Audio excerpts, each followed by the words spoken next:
Sandra, when I work with Microsoft or Nordstrom's down in Seattle, when I'm working with the agents that are creating change and transformation or wanting to within a company, very often what gets in the way is what you're just describing, these fears, these anxieties, these worries. So to be able to, one of the greatest gifts I think of PSYCH-K is to help people transform those perceptions, whether of anxiety, of anxiousness, of situations that engender fear or worry or stress, whether it's in the workplace, whether it's in relationships and conversations, differentials in power, whether it's trying something new and being afraid of failure, but also even being afraid of success sometimes is something that shows up. The PSYCH-K process is so beautifully and elegantly adaptable and usable for any of those circumstances, because what it's going to help us do is, first of all, check to see if there's subconscious stress associated with what we're feeling palpably as stressful. And if there is, to be able to transform that. And what's very incredible, as I referenced earlier, how quick and complete the PSYCH-K balance process is. I'll share a couple of stories that hopefully might answer the question also in a storied way. At one of the workshops I taught many years ago, there was a psychiatrist who came from one of the hospitals here, and she worked with the mental health of patients. So people that were dealing with clinical depression, anxiety, fears, whose lives have been turned upside down by trauma, by stress, by pressure, overwhelming pressure of work or of expectations within family systems sometimes as well. And as a psychiatrist, she said, you would think that I would be able to help people across the board with all of these conditions. During the workshop, she volunteered to help do the demonstration, which is about transforming the perception of stress. We used to call that transforming trauma, past, present, and future, but also recognizing that the word trauma can be traumatizing for people. So taking that now out of the title and talking about it as the perception of stress. And really, perception is an important word, because for someone that has a profound fear of heights or flying or snakes, for other people that are rock climbing or being totally comfortable with snakes, this would not feel like a big thing for them. But for the person that has that fear or that phobia, it's a very big thing. So being able to transform those perceptions is exactly what we do in the PSYCH-K processes. This psychiatrist said she would love to help do the demonstration. What's very beautiful also about the process is she didn't need to say out loud to the group or even to me what it was that she wanted to work with. So it maintains a level of privacy and confidentiality. Even in public, we don't have to say out loud. We just have to be focused on what it is that is creating this stress or this worry or this fear, the feeling of the pressure. She did the demonstration in just a couple of minutes. It was all that it took. And while she was doing the process, you could see she was a young woman anyway. She was probably in her 30s, but you could see just the transformation on her face and in her complexion. Her face looked completely different by the time she was done. It was like just the grayness of stress disappeared from her face, and her body posture changed as well. Her tone of voice actually sounded different when she started to speak afterwards.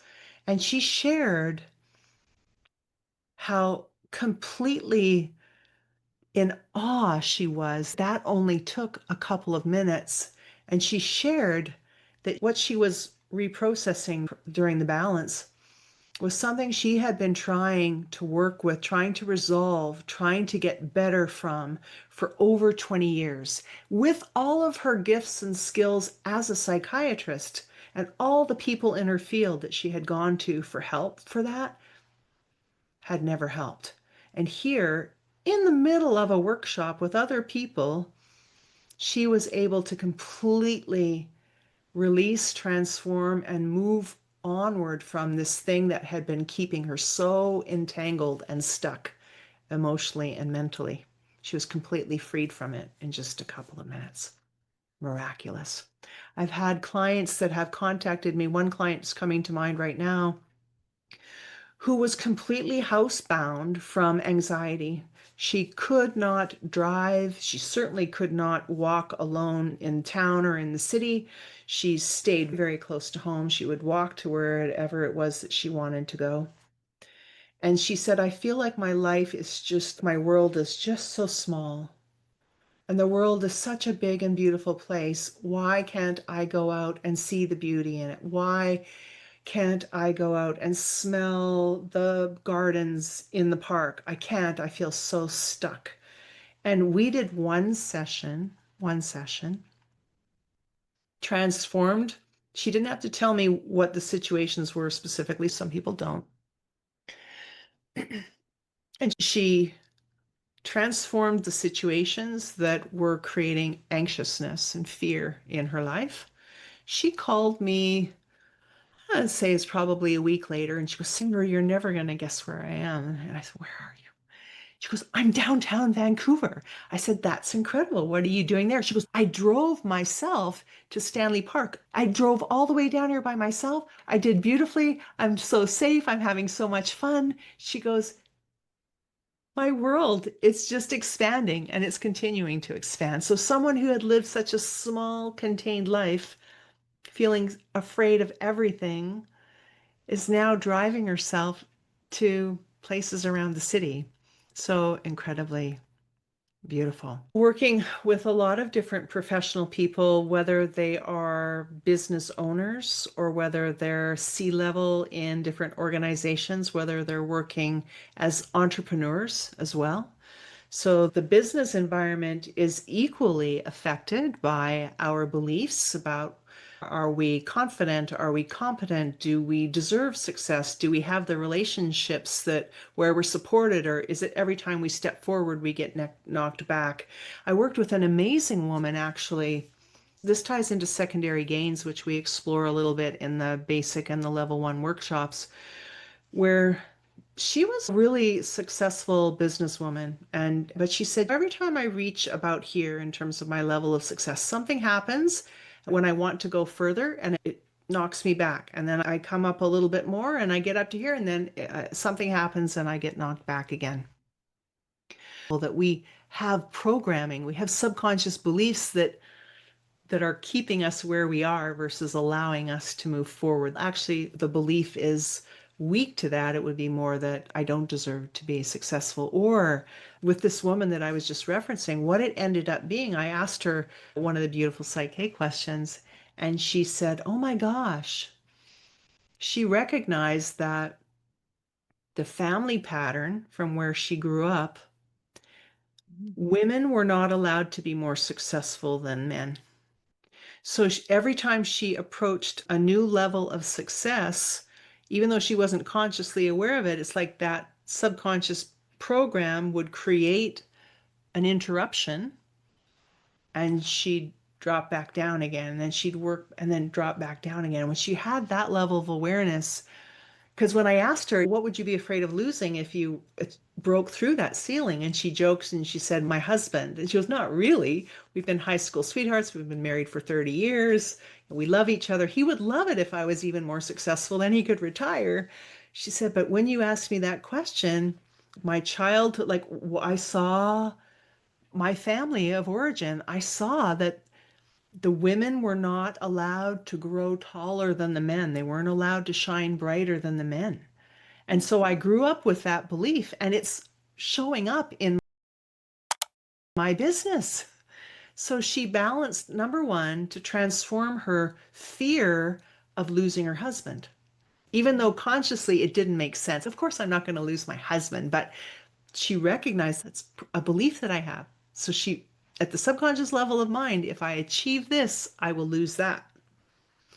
So she balanced for that to transform her fear of the loss. And then she balanced for, I don't remember the exact wording, but it was something along the lines of that the more successful she is, the more deep and enjoyable her relationship was with her husband, and the more celebrated, the more honored, the more respected, etc. And that it was also safe for her to be that successful. And then, goodness sakes, there you go. through the ceiling she goes with her level of success. Her husband did, in fact, retire to become the gentleman farmer. And what they ended up discovering was she became so successful that she worked way less and that she and her husband just started to travel together. He was retired. She could work from wherever she was because she created the business to evolve into a way that would allow her to do that. And that was just, again, one session, one session. So whether it's a paralyzing traumatic event, like for me, the riding accident, or whether it's experiencing the beliefs of our culture, the beliefs of our family, the beliefs of different society, or even faith traditions, religious traditions, like, well, this is the pattern, this is the way it is. Sometimes those beliefs are beautiful and they support us and they nourish us. And other times they're beliefs that keep us sheltered and keep us tight or small. So when we are using this process and we come across something that we feel is anchoring us or not allowing us to grow, whether it's a fear of what will happen if I do, or that I just don't believe that I can, all of those things are workable and amendable with the Psych-K process because they're all connected to our beliefs.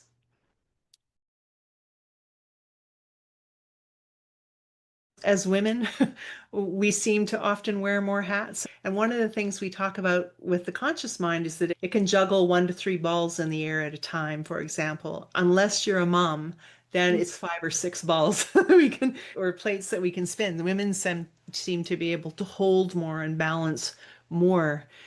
And there's stress there's a toll that it takes on us very often. I know this as a mom. My daughters are 26 and 27 now, so it's not the same as when they were younger, but just the all-consuming nature of being a parent, of working, of being a partner, of being part of a larger family, like all of those things. So what is beautiful about the Psych-K balancing is if we're feeling stressed and overwhelmed by all of those things, then we can do balances around being a creative juggler or being able to balance, to have beautiful work-life balance, for example. So it's amazing then how our beliefs change our reality. So when I believe that I'm really adaptable and flexible, that I also really have healthy boundaries around creating sacred time for myself, that I prioritize my own well-being. And if that's not allowed, because I feel like, oh, in my family of origin, we always had to put everyone else first, otherwise I wouldn't be a good person. How can I take care of myself and be a good person? How can I take care of myself and take care of my family all at the same time? These are things we get to reconcile with the Psych-K balances because often we're struggling with those things because our belief is telling us something that our dream is desiring of in a different way. So when we say, it's actually safe, or it's okay, or it's allowed, or I'm allowed to know what I want, or I'm able to adjust and adapt my work and home schedule so that I can create alone time, sacred time, learning time just for me.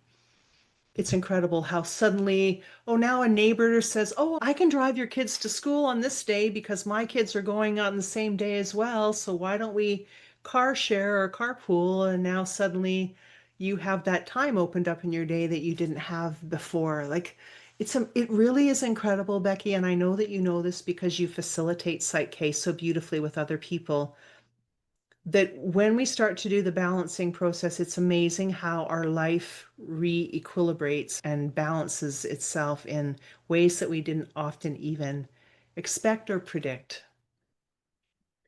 To know why we are the way we are in order to change. If I'm afraid of the dark, I don't have to know why I'm afraid of the dark to transform my fear of the dark. So this is a myth that Psych-K debunks because most change methods, most therapeutic methods we have to know why you are the way you are. 有没有一个信念在限制你呢？